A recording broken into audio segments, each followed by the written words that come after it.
Okey, baik. Assalamualaikum dan salam sejahtera. Salam UiTM di hatiku. Okey, baik. Semua dah masuk? Okey, alright. So, sekarang dah ada 24 viewers. So, hari ini ialah merupakan program Casual Chat Acana Hectic Week.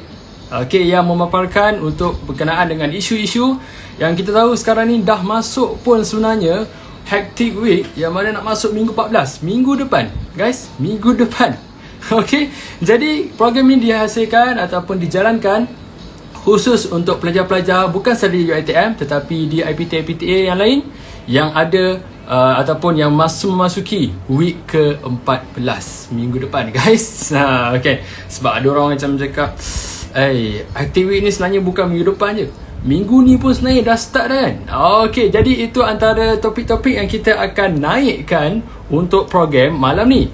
Okey, yang mana ada 3 topik yang akan disentuh, yang mana 3 topik ni adalah sangat-sangat penting berkenaan dengan isu semasa ataupun keadaan sekarang. Okey, yang mana yang pertama ni ialah persiapan minggu akhir, which is semestinya exactly untuk minggu ke-14, dan seterusnya ialah social media exposure.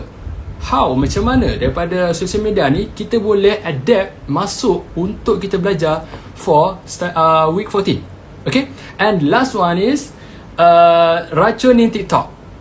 Sekarang kita dah tahu ada dunia macam-macam. Sebelum ni dah macam-macam, ada Facebook, dah ada YouTube channel, okay, dan ada orang dah ada Twitter pun dah jalankan. Masuk pula TikTok. Jadi kita akan sentuh sikit berkenaan dengan TikTok. Jadi saya tak bersorangan. Okey, saya bersama dengan panel jemputan kita. Yang pertama ialah Daniel Chuer yang merupakan MPP UiTM Shah Alam sesi 2020 dan 2021. Dan seterusnya ialah Akashah Izdihar yang katanya CEO Mengah Holding, TikToker. TikToker? CEO? Okey, nanti kita akan tahu. Okey, dan seterusnya yang terakhir ialah Amshali yang merupakan influencer social media dan bekas ahli produksi upro.uitm. Okey, dan di pihak Upro Production House, okey, ingin mengucapkan terima kasih kepada semua esko kebudayaan, okey, kerana telah memberi kerjasama di atas menjalankan program ini, dan serta juga dengan MPP UiTM Shah Alam atas kerjasama anda. Terima kasih. Tanpa lengah masa, let's go. Nampak Iqbal dah kata let's go Mengah, let's go. Mengah hadir daripada Akashah, dah standby ni. Ya, turut hadir juga YDP kita, YDP MPP, iaitu saudara Hafizuddin Faisal. Sebelum ni kita dah bawakan Aperture Mahasiswa, dan kali ini Acana Hectic Week. Tanpa lengah masa, jom kita bersama dengan salah seorang panel dahulu, iaitu mewakili MPP UiTM Shah Alam sesi 2021, saudara Daniel Chuer. Let's go. Jom invite kita.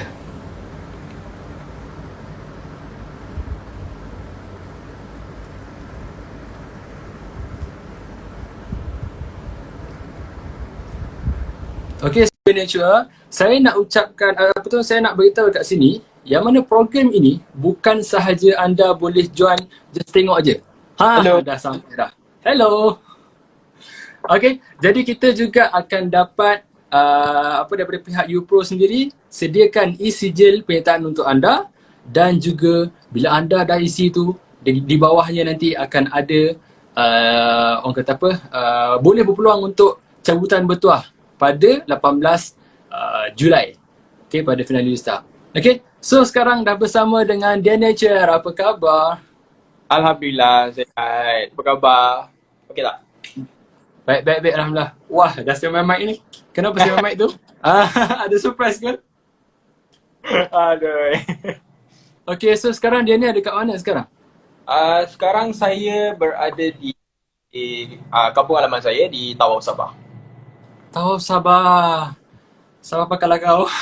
Itu je aku tahu. Okay, so Daniel merupakan esko apa kalau di MPP UiTM Shah Alam portfolio? Pegang portfolio sebagai pengurusan publicity untuk MPP sesi 2020-2021. Alright, so inilah dia panel kita yang pertama, iaitu Daniel Chuer, merupakan MPP UiTM Shah Alam sesi 2021. Okey, katanya untuk pembukaan ni ada persembahan Ya ke? Really? Ah, Tapi nampak macam The Mic tu. Kan? Dia memang sedia untuk malam ni punya. Hello. Wow. Okay. So, agak-agak korang nak tak persembahan untuk kita pembukaan? Kita nak panas-panas badan dulu kan? Kita dengarkan dulu lagu. Nak tak? Kalau nak, boleh komen kat bawah. Letakkan komen. Kalau nak, kita bagi. Okay, Daniel? Boleh. Orang, insyaAllah kita bagi. Sambil masalah pula mic malam ni. Okay. Okay. Alright, so tanpa bermasa, jom kita pergi ke persembahan pembukaan oleh Daniel Chuer. Dipersilakan. Alright, so I think everyone tahu lagu ni. Lagu ni sangat famous sekarang. It's a song everywhere. TikTok, Instagram, YouTube, you name it. So this is Reckless by Madison Beer.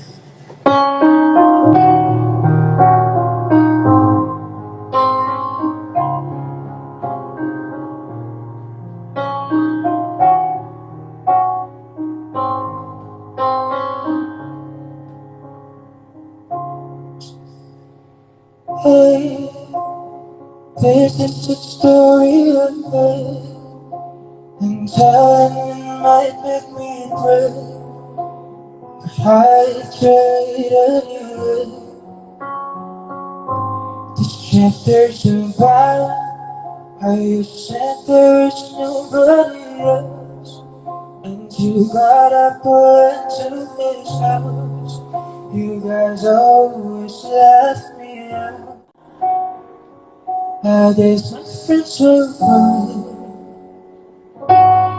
Each day goes by and it's not anywhere. Somebody saw you in the night. You gave me your word, don't worry about it. You might love him now, but you left me first. Since you never had me, but here we are. Oh, you swore every time. How could you be so reckless with my heart? How could you be so reckless? How could you be so reckless? How could you be so reckless with my heart? Hey, this is the story of her. But I told it to come with the blood. I'm so sorry if you can relate.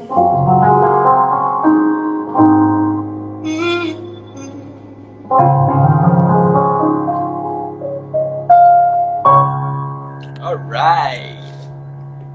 Hey. Alright, so tu dia persembahan daripada Daniel Chuer dengan bawa lagunya Reckless. Wow. Ini tak silapnya lagu ni dah pernah upload kan, betul tak? Betul. Tak apa, kita bagi time.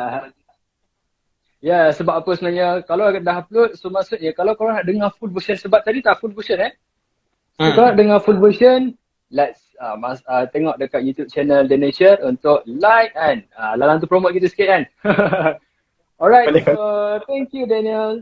Okay, jom untuk seterusnya. Okay, untuk yang kedua, kita nak ajak, okay, seterusnya ialah saudara Akashah Izdihar. Yang katanya bukannya CEO Mengah Holding, tetapi apa sebenarnya?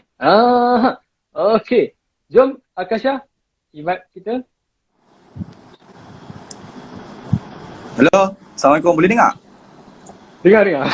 Mantap. Sebab saya takut saya salah server ni. Sebab macam salah. Allah Akbar. Salah room. Dia terharu. Tadi si Daniel dia cakap reckless. Saya speechless lah dengan suara dia. Tapi sebelum tu saya pun nak buat persembahan jugalah. Lah. Belum lagi ya? Oh, belum lagi? Belum. Okay, moderator, kenalkan dulu. Sorry. Excited. You First time. punya memang special lah. Okay, you punya memang special sesi lah. Okay. Alright. Okay, So, seterusnya ialah Akashah Izdihar yang katanya ialah CEO Mengah Holding. Tetapi saya letak kat situ, TikToker. Dan nanti mungkin orang keliru. CEO? Kau ni buka company ke apa? Okay. Jawab. Baik. Sebelum tu saya kenalkan diri dulu lah. Terima kasih yang pertama dan utamanya kepada Allah SWT sebab berikan saya kesempatan kat sini, dan terima kasih pada UPRO, saudara Faris menjemput saya sebagai panelis, tapi saya letak saya sebagai penonton lah kat sini sebenarnya. Saya sebagai penonton sebenarnya. Okay? Dan seterusnya terima kasih pada Daniel Chue, dan juga sekejap lagi kita ada Amshali. So untuk menjawab persoalan Faris, sebelum tu saya Wan Muhammad Kashaf bin Wan Izdiha, dikenali sebagai Kashaf. Nak cakap pasal description dekat poster kita tu, CEO of Mengah Holdings tu, sebenarnya saya agak terharu sambil menggaru lah, sebab saya pun tak tahu kenapa CEO of Mengah Holdings tu, sebab saya takut ada yang DM saya, dia cakap sejak bila kau buat company, sejak bila kau ada NGO sendiri. Tidak sama sekali guys. Okay, Mengah Holdings ni background dia sekarang seperti anda semua boleh nampak saya, sebab saya takut saya tak nampak, orang tak nampak ni. Okay, mantap. Disebabkan saya sebelum raya lagi dah menyangkutkan diri dekat college. Sebenarnya kami daripada 7 orang sahabat, kami bersama-sama lah memeriahkan TikTok saya. Kita main games, macam orang lain tak dapat nak buat physical interaction, kami dekat sini kita buat games, dan terhasillah Mengah Holdings kat situ. Asalnya megah kan, sebab sebelum ni ada Mustafa Kamal tu adalah bapa nama seorang daripada kami, asalnya inspiration daripada nama bapa dia, Mustafa Kamal, lepas tu CEO of Megah Holdings kan. Tapi kami ni nak tengok megah pun lambat lagi, jauh lagi. So megah tu jauh sama sekali, so kami mampu mengah je lah. So itulah terhasilnya Mengah Holdings, 7 orang daripada kami. Dan kat keliling saya ni adalah diorang sebenarnya, diorang tak habis-habis tahan gelap. Okay, so itulah terhasilnya Mengah Holdings, dan itulah description katakan CEO of Mengah Holdings, TikToker dan sebagainya. Sebenarnya saya bukan full timer TikTokers, tapi saya hanya seorang pelajar aktif, masih pelajar aktif SEM 5 daripada 6. InsyaAllah doakan saya next time saya intern dengan mudah dan dapat kerja lah. Dan TikTok ni bukan waktu saya full time, bukan part time, waktu saya free time je saya ada TikTok ni. Saya buat TikTok lah. Okay, so cukup, dah banyak dah korang kan.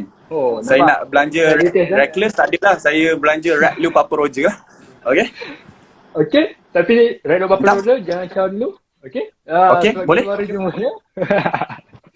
Okay, so itu penerangan daripada Akasha. So maksudnya, okay, sekarang semua dah tahu so maksudnya CEO tu sebenarnya saya letakkan dia sebagai orang kenal Kasha ni daripada bukan seorang. Sebab macam Kasha cakap tadi, dia bukan seorang dia naik, tetapi dia naik dengan tim dia 7 orang. Nak tahu ke siapa setiap seorang tu? Ada kat keliling dia, so nanti kita akan bersama dengan diorang juga. Okay, sorry. Okay. Okay, nanti kita bersama dengan diorang juga untuk kenal siapa sebenarnya setiap orang untuk dalam Mengah Holding ni. Bila dengan Mengah dia macam dia macam kita berlari, dan kita sekejap kita mengah. Itu saya selaku itu apa yang saya faham lah. Okay. Betul. Itu memang mengah. Mengah sangat tu. Okay. And the last but not least, okay, kita bersama dengan Amshar Lee. Tak lain tak bukan kita punya bekas ahli produksi UPRO UITM. Saya cakap saya penonton kat sini. Hai. Amshar. Annyeong. Anda sudah bersedia? Sudah berkonsert, tiba. Belum lagi dah payung guys. Okay. So Amshar, apa khabar? Alhamdulillah, baik je. Ada je kat sini. Kakak ni Amshar dekat mana? Nampaknya macam tersekat juga dengan PKP. Ya, dekat Selangor sekarang. So, ya, buatlah job-job nyanyi yang tak berapa nak sedap ni dekat dalam IG. Okay, so itulah Amshar. Alright.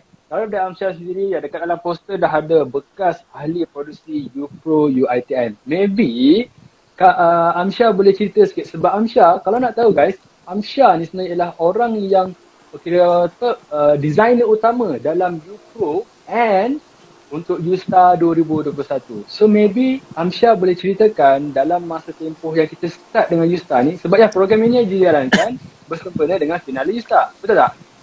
So kalau tak ada final USTAR tu, so tak adalah program ni. Alright. So mungkin Amshar boleh ceritakan sikit dia punya pengalaman. Okay, Assalamualaikum warahmatullahi wabarakatuh. Nama saya Amshali, saya lupa nak perkenalkan diri. Saya baru je habis praktikal, baru 3 bulan saya meninggalkan praktikal saya di UiTM Shah Alam. And then saya sebagai pereka grafik, bekas pereka grafik dekat bawah UPro. And then pengalaman saya semasa saya bekerjasama dengan Faris, Encik Faris ya. Sangat-sangat bermakna bagi saya sebab kami dapat meluangkan masa bersama-sama meng-create di mana bermulanya dengan sebuah logo and then keep it up dengan orang-orang yang orang panggil apa tu, kan kita nak cari penyanyi apa semua kan susah kan. So daripada situ saya dah start macam oh my god susahnya praktikal ni, ya Allah. So pengalaman yang amat berharga saya ialah dapat bekerjasama dengan rakan-rakan saya di UiTM semasa itu. And then itulah pengalaman yang sangat-sangat bermakna bagi saya. Saya tak adalah pereka grafik sangat. Saya boleh buat sikit-sikit je. Yang banyak bantunya ialah Faris. Apa pun Amsha, tak lupa juga dengan Afiq, dengan Arina, lagi kita ada lagi Adli dan juga seorang lagi Adam. Adam. Antara tulang belakang lah sebelum ni. So sebenarnya saya yakin dan pasti sebenarnya nak dengar cerita Amsha ni bukan penonton je yang rasa berdarah. Ni kita punya panel bawah ni. Dah berdarah tak? Ya. Betapa punya wig saya sampai berdarah pun saya tak boleh nak lap. Lepas ni Daniel pula berdarah. Daniel darah lain. Okay, sorry. Okay. Alright, nanti kita set benda ni. Okay. So, tanpa lengah masa, jom guys, kita pergi ke tajuk yang pertama iaitu persiapan minggu akhir. Okay, untuk semua macam tulisan pula kan. Okay. So, saya nak tanyakan dulu dengan wakil MPP dulu. Okay, the nature. Apa sebenarnya teknik pembelajaran menghadapi minggu akhir yang mana kita tahu hectic week, tak lain tak bukan week 14. Okay, kalau daripada saya sebab I believe everyone has their own styles of belajar, but for me during the hectic week, I think everyone pun semua tahu hectic week is all about due date, punya deadline kita dan loads of assignment. So tapi the only thing that you have to do, first thing first, before even start doing all those kind of thing is first list every little things, every assignment ke, even bukan assignments ke, exercise ke apa benda, list down je so that you will keep on track on what you want to do. And then second, don't push yourself way too hard when it comes to study, because if you push yourself way too hard, you're not gonna gain anything. Takkan ada dapat apa-apa input pun. In fact, at the end of the day, if you keep on pushing yourself to do something yang bukanlah kata nak lambat-lambat. No, it's just that take a break for a while. Give yourself a pat on the back and then relax. Take a break lah orang kata. So jangan push yourself way too hard, because at the end of the day kalau tak dapat input, benda yang kita stresskan tu pun like kind of waste time. So instead of being study hard, study smart. Turn your schedule betul-betul so that you know what to do first. Apa yang lambat boleh tolak dulu. Orang kata prioritize benda yang dekat dululah. So that's from me kalau cara saya belajar. I see. So maybe the technique is sekarang ni kan PKP, betul tak? So nak jumpa pun susah. So sebenarnya apa kalau teknik sekarang ni banyak pada social media lah yang boleh dapatkan, betul tak? Okay, alright. So kalau tadi Daniel dah share berkenaan dengan teknik. Okay, ada beberapa teknik. Tapi mungkin kita nak tanya dekat Akasha. Okay, berkenaan dengan persediaan di college atau rumah, mana lebih baik? Sebab kita tahu kalau lah PKP lagi nak study kan. Kalau lah kita tahu dekat rumah, yes kita ada line tetapi kawan tak ada. Betul. Tapi kalau dekat college, kawan ada ramai. So boleh nak kita nak discuss sama-sama apa semua kan. So bagi Kasha sendirilah yang sekarang duduk kat college kan. Kat college kan betul Betul, di College Delima, UiTM Shah Alam. Okay, so kita ada dalam 4 orang ni, kita ada wakil seorang kat college. Jadi Kasha, cuba bagikan you punya pendapat lah. Mana lebih baik? Baik. Alright, terima kasih Faris.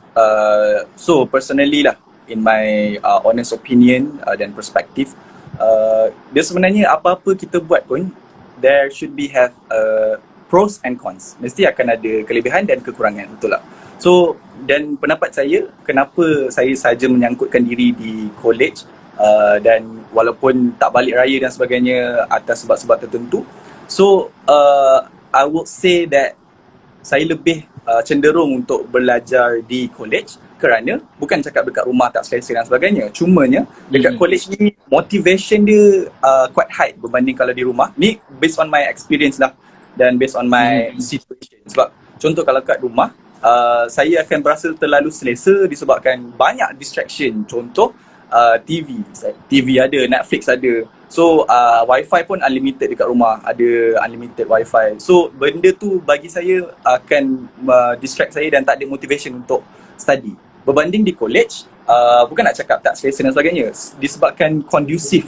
Okay, disebabkan situasi di sini kondusif dan kalau kita bangun dari tidur kita nampak kawan kita tengah study. So nak tak nak mesti kita akan stay motivated bila kita tengok kawan kita study. Macam dia study takkan aku tak study siut, macam tu lah. So bagi saya di college ni pendapat saya lah, dan kita bukan nak cakap kita ni tak ada tanggungjawab di rumah sebagai anak dan sebagainya, tapi dia bagi saya fakta yang menarik bila kita kat rumah, dua tanggungjawab kita ada, which is satu tanggungjawab sebagai pelajar dan satu lagi tanggungjawab sebagai anak. Di college bukan saya cakap tak ada tanggungjawab sebagai anak, cumanya kerja di rumah tu mungkin membebankan ataupun mengganggu masa student nak study dan sebagainya, ataupun mungkin di rumah berkongsi bilik dengan adik, seorang PDPR, seorang ODL, dah kau nak dengar siapa punya lecture contoh. So itulah bagi saya, itu pendapat saya lah, di college lebih sesuai dengan persediaan, tapi saya tak menolak juga kalau ada cakap dekat rumah dia lagi selesa dan sebagainya, sebab semua tu bergantung kepada perspektif dan juga teknik pembelajaran masing-masing. Contoh macam Daniel dekat rumah, contoh beliau selesa dekat rumah sebab macam-macam kemudahan ada, internet tak lag, betul, lengkap lah, semua benda ada. So macam lagi-lagi Daniel, contoh instrumen, pelajar fakulti muzik, so dia ada studio sendiri dekat rumah. Contoh kalau dekat sini nak pergi mana? So dia macam bagi pendapat masing-masing, masing-masing ada opinion masing-masing, ada situation masing-masing. Tapi menjawab your question, Faris, pendapat saya berada di college disebabkan surrounding saya yang sportif dan juga diorang pada masa main dengan serius, bila belajar dengan serius. Itu surrounding saya di college. So itu yang membuatkan saya lagi maksudnya persediaan di college lagi selesa lah. Itu daripada saya lah. Alright, harap menjawab. Terima kasih. Okay, saya lock dengan perkataan tu. Kita main dengan serius. Kalau kita belajar dengan serius. Kan? Okay, so kalau macam petang-petang, kalau time tu kita main betul. Sebab bila dah malam, kita tak boleh nak banyak main dah. Sebab nak kena fokus dah. Lagi-lagi dah masuk week 14. Betul tak? Tapi satu je, jangan main hati manusia. Itu je. Out of context ni. Tapi contoh kita betul tak? Siapa setuju, kata setuju, saya makan. Tiba. Sorry. Sampai tak Daniel? Sampai Sampai. Mantap. Alhamdulillah, saya baik sampai. Takut juga. Okay. So, alright. So itulah point of view daripada Kasha sebenarnya. Yes. Dia sebenarnya mengikut kepada orang punya, sebab kita tahu subjek yang kita ambil pun ataupun course yang kita ambil pun berbeza-beza. Ada orang yang perlukan makmal memang betul 100% dekat makmal ataupun dekat studio. Tapi ada orang totally semua dekat laptop ataupun kebanyakan semua sistem dekat laptop. So apa-apa laptop lah keutamaan daripada studio dengan yang lain lah. So dia sebenarnya mengikut pada ni, tetapi apapun saya rasa semua dah hampir setahun kan. Kita pun mula daripada bulan Mac, tak silap saya 18 Mac 2020 bermulanya PKP, and then semua student sebalik masa tu sampailah ke sekarang. So saya rasa dah 2-3 sem semua dah kira macam masak lah kan, macam mana nak study. Cuma sekarang ni nak maintain je. Betul tak? Nak maintain tu yang susah untuk kita nak betul-betul adapt benda tu. Okay, alright. So nampak gayanya kita punya seorang penakers lepas ini stuck lah sekarang ni. Boleh ke? Amsyah, okay, mungkin Amsyah boleh keluar balik and then masuk balik. Nanti kita akan masukkan balik. Okay. Alright, sebelum kita pergi ke seterusnya, okay, mungkin Kasha mungkin ada tak boleh nak macam tambah-tambah sikit kan? Okay, apakah teknik-teknik lah kalau melalui media sosial ni sendiri?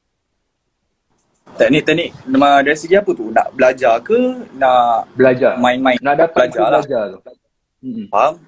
Obviously, generally thoughts yang saya boleh cakap lah. Kalau media sosial ni, obviously kita tahu tajuk dia untuk socialize lah, betul tak? Tapi macam mana cara users tu sendiri ataupun pengguna tu sendiri untuk menggunakan dia sama ada ke arah kebaikan ataupun sebaliknya. So bagi saya, kalau you use the social media untuk mendapatkan update yang terkini, contoh hari ni 9,000 kes, Allahu Akbar. So itu bagi saya itu adalah satu maksudnya knowledge which is bagi saya itu pun pengetahuan juga, which is melibatkan pelajaran jugalah kan, sebab kita tahu about general knowledge. Dan kalau kita gunakan social media ni, contohlah kita ada Twitter, kita ada I would say YouTube pun boleh jadi social media juga. So dekat situ juga ada sumber-sumber yang sahih, sumber-sumber yang tepat untuk kita jadikan sumber pengajaran lah, sumber dapatkan ilmu. Sebab contoh kan, saya rasa semua orang lah pernah mengalaminya, especially saya rasa budak civil ataupun budak-budak engineering ataupun saya sendiri, kalau tak tahu contohlah formula ke, tak tahu macam mana nak jalan kira dan sebagainya, nak buat coding ke, kawan saya selalu dia cakap dia akan layari YouTube dan akan ada keluar lah welcome to my tutorial. I would say that from India. So this Indian guy will explain one by one dan sebagainya kan. Selalunya orang daripada India lah yang akan buat tutorial tu dan sebagainya kan. So bagi saya YouTube sangat membantu, dan yang kali ini saya rasa through TikTok, sebab saya pun almost I would say setiap hari jugalah akan scroll TikTok dan sebagainya. Dari situ saya belajar macam mana nak buat slide kita lagi menarik, PowerPoint slides. Ada seorang TikTokers ni. Ada, yes, memang ada. Dia ajar kita macam mana nak edit gambar contoh. Waktu mula-mula saya download TikTok, dia bagi saya, dia mana-mana orang pun saya rasa bila kita dengar TikTok satu je, gelek, betul tak? Saya rasa lah. Sebab sebelum saya download TikTok pun macam, tak nak download TikTok, gelek-gelek dan sebagainya kan. Itu apa first impression yang kita dengar. Dan saya try lah, bukan nak tengok gelek. Sebab bukan saya nak tengok gelek, tapi saya try sebab kawan saya convince cakap, tengoklah video ni sangat ni dan sebagainya, sebab saya eager nak belajar fotografi. So saya tengok dia punya ni, banyak saya like video-video yang mengajar macam mana nak ambil angle gambar, macam mana nak edit gambar guna Lightroom, macam mana nak edit through iPhone sahaja, macam mana nak guna Android punya ambil gambar dan sebagainya kan. So bagi saya, no offense, so bagi saya memang berguna TikTok sendiri untuk kita dapatkan ilmu sekiranya kita cari ilmu tu. Kalau kita cari, contoh dekat TikTok ni untuk pengetahuan semula, TikTok ataupun korang punya social media sendiri, dia akan bagi ataupun lalu FYP anda mengikut algoritma ataupun flow yang anda search. Contoh, kalau anda search Daniel Chue singing, contoh kan, Daniel menyanyi. So mostly korang punya FYP tu tak payah nak scroll-scroll, memang akan ada singing je. Kalau masuk sekali dua yang gelek tu, orang cakap bukan rezeki, tu cobaan. Okay? Yang gelek-gelek tu, dia ada button untuk macam not interested. So pilih yang tu. Tekan button not interested. Daripada buat dosa, baik tengok Daniel Chue menyanyi lagu Reckless ke contoh. Kan? Sebab Daniel Chue ada, Amshali ada. Jangan cakap lah, Amshali dia punya followers beratus-ratus K. Daniel berpuluh-puluh K. Memang saya kat sini sebagai penonton je sebenarnya. Tapi saya buat ni sebagai macam event saya sendiri. Sorry lah cakap banyak. Nampak dia pun saya tinggi juga. Berapa puluh K, 70K tu saya. Tinggi juga tak Daniel? Daniel, itulah tu. Akash dia lagi popular kot daripada saya dekat TikTok. Jangan cakap yang tu. Okay, baik, soal popular saya rasa saya lah yang lebih rendah sebab saya betul saya setuju itu cuma saya just ada application je, cuma saya tak mention. Okay, alright, saya minta maaf daripada wakil Pro, saya minta maaf sebab one off daripada kita punya jazz ataupun kita punya panel start tadi. So saya minta dalam 90 orang, 90 yang dah ada sekarang sini yang tengok live ni, kita pergi ke room satu lagi. Maksudnya ni kita akan save dan kita akan buka satu lagi untuk Amsyah masuk. Sebab saya nampak sekarang ni saya pun tak boleh nak add dia pun tak boleh nak request. I And see. kita akan pergi satu lagi live. Okay, Boleh, so boleh, semua boleh. sekali 96.7, saya minta maaf, saya kena off sekarang. And then kita pergi satu lagi room. Saya harap masih lagi bersama dengan upro.uitm. Okay, jom kita pergi kat room sebelah.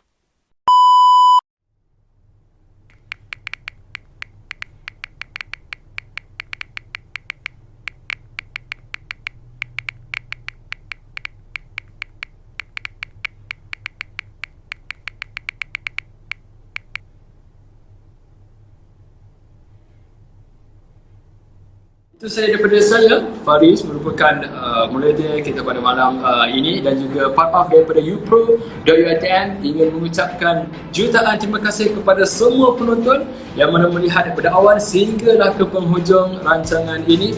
Dan jadi jangan lupa untuk follow upro.uitm untuk mengetahui program-program yang menarik sepanjang cuti semester ini. Itu saya daripada saya. Saya bermaaf sekiranya ada terkasar bahasa ataupun mungkin terlajak bicara, dan saya mewakili juga semua panel.